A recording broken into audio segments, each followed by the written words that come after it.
Good afternoon, everyone. My name is Chrissy Matheson. I'm the Director of Media Relations for the province, and I'll be your moderator for today's press briefing. Before we begin, I'd like to introduce the Premier of Nova Scotia, the Honourable Tim Houston. Go ahead, Premier. Thank you. Good morning, everyone. Premier, I'm wondering, with respect to the vaccine policy, what level of enforcement or monitoring will there be to ensure that, say, a restaurant is actually checking people's vaccine credentials before they're letting people in? Look, my initial response from industry is they're pretty positive on it. Obviously, from the general population, pretty positive. I mean, we hear some viewpoints back and forth, no question about that. But I think this is something that Nova Scotians are content about, that will help keep them safe. On balance, that's the way they feel. So it's known, and industry knows, and industry's happy about it. So we'll work with them if there's any kind of issues. But I think what people will know is that this is an instruction from the province of Nova Scotia, not from the individual proprietor. And I expect that they'll be anxious to help enforcement. If there's issues, we'll work on that specifically. But I'm not anticipating any enforcement team at this point in time or anything like that. I think we'll kind of talk about that over the next couple of weeks.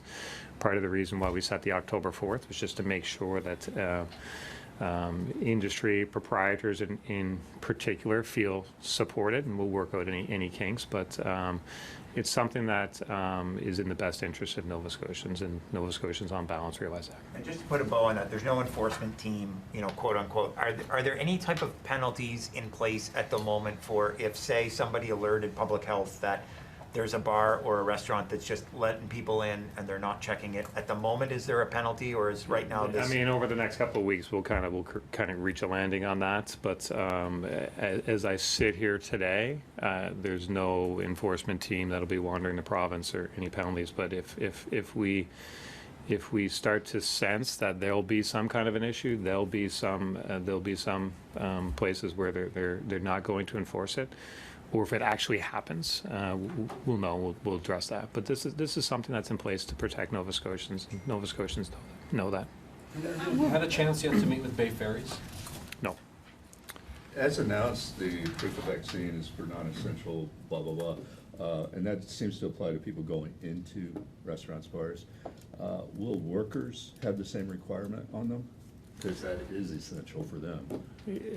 Yeah, I mean, we're not talking about any type of mandatory vaccine policy, if that's what you're getting at, but certainly people working in those establishments would be subject to the same rules as the proprietors.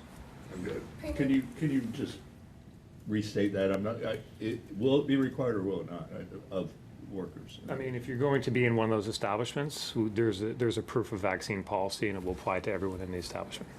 Premier, given the October 4th date for the proof of vaccine policy, why this gap between September 15th and when it starts, given the phase 5 opening? I understand proprietors need some time, but are you concerned about opening and what that will look like? Not concerned. The whole exercise is about risk mitigation and using policies that help keep people safe. So it's what we've seen in other provinces. The time is necessary for a couple of reasons. Time is necessary, one, to give Nova Scotians the opportunity to get vaccinated, and to make that vaccination cycle complete for them. Time is necessary to just allow for working out some of the additional things that are being raised here today. We know that we had a target in this province of 75% double vaxxed would get us over the hurdle to go to phase 5. We're going to meet that by every indication. So that means that public health has a degree of confidence that it's okay to increase the gathering limits, that it's okay to not require mandatory masking. So all of those things are still okay, and they're okay in that 2-week window, and they're okay in general. But we're going to just layer on some additional precautions. But the gap in time is just for preparation in a lot of ways, and I think I'm not concerned about it. Did you talk to any of the other Atlantic provinces about the decision to implement the vaccine policy before announcing it yesterday? Yeah, there's ongoing discussions with other jurisdictions in terms of some that are kind of ahead of us on this and some of their experiences and some that are contemplating it. So these are discussions that are ongoing. But at the end of the day, I mean, the decisions made here in Nova Scotia, the decisions we make come from our public health team and what they think is best for Nova Scotia. Premier, on that note, what type of conversations do you anticipate having with your colleagues at the Atlantic Council meeting later this month? Broad ranging. I mean, the region as a whole has so much opportunity. We have our challenges. The challenges we have in Nova Scotia aren't unique to Nova Scotia around healthcare, around population growth. So there's a lot of discussions just on how we can make sure we're supporting each other as a region and working together as a stronger collective voice when we go to the national government. So there'll be lots of discussions about healthcare. Lots of discussions about COVID response, infrastructure investments. I anticipate, I'm looking forward to the meetings. I haven't met Premier Fishery before, I've spoken to him, but I've certainly met Premier Higgs and Premier King and have great respect for them, and I'm really optimistic about the opportunities for this region, and I know we'll work together on those. Premier, your office put out a statement a few minutes ago calling on federal leaders to do more for healthcare in the provinces. Was that meant to be? Are you endorsing anyone? You know, the federal Conservative leader has promised more health transfers. Is that sort of a? Are you endorsing Aaron O'Toole here? Is that what this is? No, I think I'm hopeful that they're all recognizing the need for more healthcare transfers, the increase in transfer payments, and they'll come up with their own policies on that. I'm certainly not endorsing anyone. I'm going to work. I'm going to work in partnership with whoever is there. And what it's meant to be is a message from Nova Scotia that we'll be coming to see you, and these are the things we're going to be talking about. How does the vaccine policy affect visitors to Nova Scotia if their province doesn't have a policy or a passport in place? The policy is in effect for every establishment that's impacted in Nova Scotia, regardless of where the people come from. So we're already seeing right now, I've heard from Nova Scotians that are traveling through Quebec and traveling through Ontario and some of how they've managed to meet the requirements there. So again, I mean, that's the technology piece. We're pretty good on the technology piece. You know, for those that have access to a cell phone or whatever, can pull up their record. That's being accepted in other provinces. I haven't heard any situation where it hasn't. So visitors to Nova Scotia will be subject to the same proof of vaccine policy as Nova Scotia residents. Since you brought up the cell phone record, is that all it's going to be? Is that the only proof of vaccine we're going to have in Nova Scotia? Because it is pretty easy to manipulate. A friend of mine did a fake one for me yesterday. He said it took him 2 minutes. Well, he was just trying to prove a point. I am double back. Listen, I don't want to minimize it at all, because there's a security threat around these types of things that always exists. So the national government has put a standard out as to what would be the kind of the proof of vaccine that they would be contemplating, asking for, looking for. We'll meet that. We'll meet that standard in the interim period of time, and this is again part of the reason why there's a bit of a gap necessary. It's just to work on the technology, make sure we have the best mechanism for people to prove it. So I think in the risk mitigation for establishing this policy in the early days, that email proof that Nova Scotians have and have gotten used to, and for those that don't have access to a cell phone or a computer, you know, there's a call and they can call. We'll have all those things so they can get that mailed to them and all these types of things. But we recognize that there'll probably be a few bumps on the road in implementation in the early days, but we accept that because in the greater picture, it's just so important for the. Is it? Can you tell us what it looks like, or any more details as to Well, will it be ready? I guess. I think the proof that the national government, my understanding, has given like a template of this is what it will look like. We're going to work to that, so there'll be some technology work that's happening now. So will that be an actual card, like the health card, something that's very difficult for somebody to manufacture? Yeah, I think in the fullness of time it's possible, but we have to remember that we're trying to protect against a fourth wave. it's my hope, I think it's all of our hope, that this is a time-limited action. Like, this is a period in time. That I'm very optimistic that we're talking about something for a few weeks. It's not my expectation today that this is a forever thing. I think so. The proof, the protocols around it will recognize that we're responding to an urgent situation at a point in time. Have you given any thought yet to if you will revert the operation of public accounts to the way that it used to operate prior to the changes that the Liberals made to it? Yeah, that's my goal, for sure. So the legislature will elect a speaker. That's going to happen on September 24th, I think. When the speakers and then the legislature itself will resume in mid-October. Appropriate notices of that will go out, of course.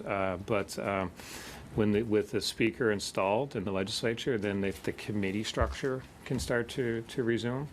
And it's my expectation that some of the restrictions around public accounts, in particular the limiting of the scope of what could be called, those restrictions will be removed and it will go back to the way it was when I was a member of public accounts and as it was for decades before that. To give you your due for a second, you don't have to do that. You've got a majority government. People before you who had majority governments made certain promises along these lines and they didn't. It's certainly not a benefit to you to do it, so why would you do it? It's the right thing to do in terms of accountability. There's only so many mechanisms that the opposition really has to hold the government to account. Public accounts is one of them. And the decisions that a government makes, they should be willing to defend in public forums, and my government will be no different. We're going to make decisions. We should expect to be held accountable for the decisions we make, and public accounts is one mechanism that the opposition has to hold the government to account, and they should have it. I want to ask you about the treaty fishery for a second, and the indigenous fisher harvesters' attempt to seek a moderate livelihood.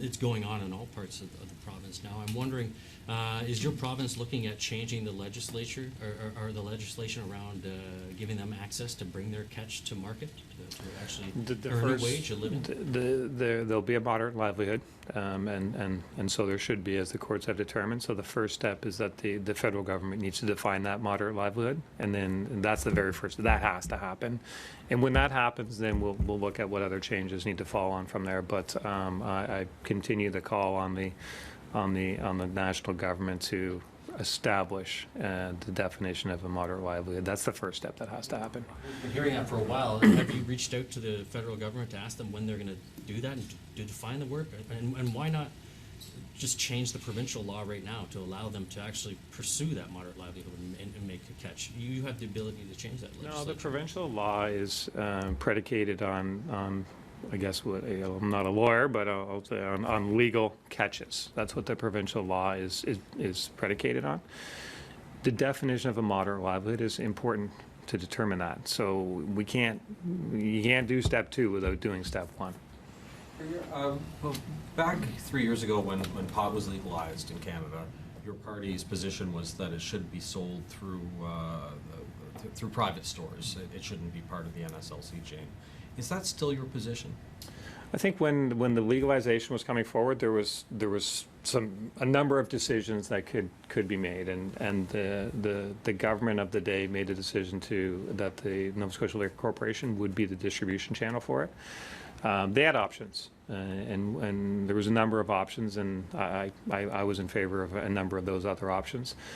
They chose not to follow those options. It's now sold in Nova Scotia Liquor Corporation, and it's not a top priority of mine to revisit that at this time. I'm very focused on obviously healthcare and very focused on COVID response in general and education. Lots of issues. Not on my top priority to revisit that right now. So while I'm on that topic, your party's also in the past favored some change to alcohol sales. Is it the same thing? Not a priority? Yeah, those are still in favor of revisiting those at the appropriate time and having those consultations and discussions, and it's just it'll be something that that we look at. It's not on my top list of priorities right now. Premier, just to follow on Michael's question on accountability, will you make it a first year plan to reform the Freedom of Information Act to give, as you stated during the campaign, to proceed with giving order-making powers to the commissioner? Yeah. Yeah, public accounts, the commissioners, fixed election dates, all priorities. Okay, and one more thing about rent control. When will you end rent control? Rent control, as it stands, is in place while the state of emergency is in place. We recognize and agree that there's a housing crisis in this province. There's a big issue with housing, and you know, we're going to work on a plan to make sure that people can find accessible housing. But right now, the rent control as it exists today is in place while the state of emergency is in place, and there's no plan for the state of emergency to end imminently. Former Sorry. I didn't hear the end of what you Yeah, I said. didn't. I'm sorry. Before the state of emergency ends, we'll be discussing our plan to address the housing crisis.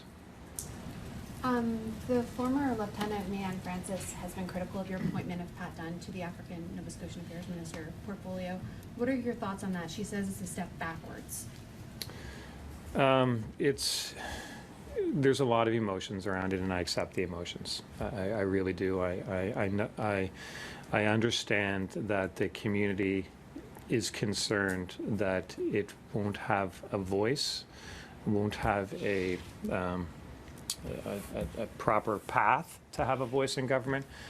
I accept that that's a concern of theirs. I still very strongly believe that members of the cabinet should be elected officials, and I had a certain cabinet that Nova Scotians sent to me. We'll do the best we can. I want my message to the community is that they do have a voice in our government. We will respect. We want to work with them, and we want to make sure that government takes steps that are consistent with what they think is necessary. I'm sad by the emotions. I understand the emotions. It's certainly there's some steps we took as a new government that we thought were the right steps, particularly the appointment of a cabinet minister from our elected caucus. It was not meant to send a message that we don't care. And if that's the message that's been sent, I apologize. That's not the message. Did you ever consider taking on that portfolio yourself? Yeah, there's lots of, the thing is there's lots of considerations that go into the assignment of the cabinet roles. There's no question about that. For me personally, as Premier, very, very focused on healthcare. That means on transfer payments. That means working on. We have a lot of capable people in our caucus and in our cabinet, and they'll treat their portfolios with utmost respect, and I have great confidence in them. We have to go to the phone. Sorry, Mike. We have to go to the phones to Harold's John McPhee. Go ahead, John. Thank you. Premier, there's going to be quite a long lag between the lifting of restrictions on September 15th and the proof of vaccination implementation on the 4th of October. Won't that cause confusion and possibly problems, the chance of confrontations at restaurants and businesses when unvaccinated people want to get in the door? You mean after the 4th? No, between, when the restrictions are lifted and then the vaccination policy is put in place. In that time lag, there's going to be kind of a twilight zone of no rules but no vaccination policy. So I'm just wondering if there's concerns whether that's going to cause problems at businesses when unvaccinated people want to get in the door and businesses really want to have any government policy to stand by. Not particularly concerned. I guess the onus is on the government to properly communicate to Nova Scotians what their expectations should be. So we'll make sure we properly communicate it. And I think overall, Nova Scotians respect whether or not they agree with the decision. They, on balance, the feedback that I'm getting is that they respect that this is all being done in the name of public safety, and they're appreciative of the putting of public safety first. Do you have a follow-up question, John? Yeah, I do. Just on something you said a little while ago about everybody in an establishment will have to abide by the immunization policy, and that obviously means, I just want to confirm, that means any employee, anybody in that business will have to be vaccinated. Yeah, that's certainly my expectation, is that the policy applies to everybody in the establishment. That's all the time that we have for questions for the Premier today. Thank you, Okay, Premier. but I think we have. Did you have one more you were trying to sneak in? I just wondered if you had any kind of reaction to the RCMP's, we were talking about the Black community, the RCMP's decision against apologizing for street checks as the Halifax police did. Yeah, I mean, Halifax police apologized, the province apologized, the Wortley report found that apologies were appropriate. I believe an apology is appropriate. I'm happy the province apologized, and I'm happy Halifax police and anyone else will have to respond on their behalf for their own actions. I personally support the apology that Halifax police did and the province did. I haven't been through the report. It's but I just would say that I believe the apology that the province did and that Halifax police did was warranted. Thank you. Thanks, Premier. Thanks, everyone.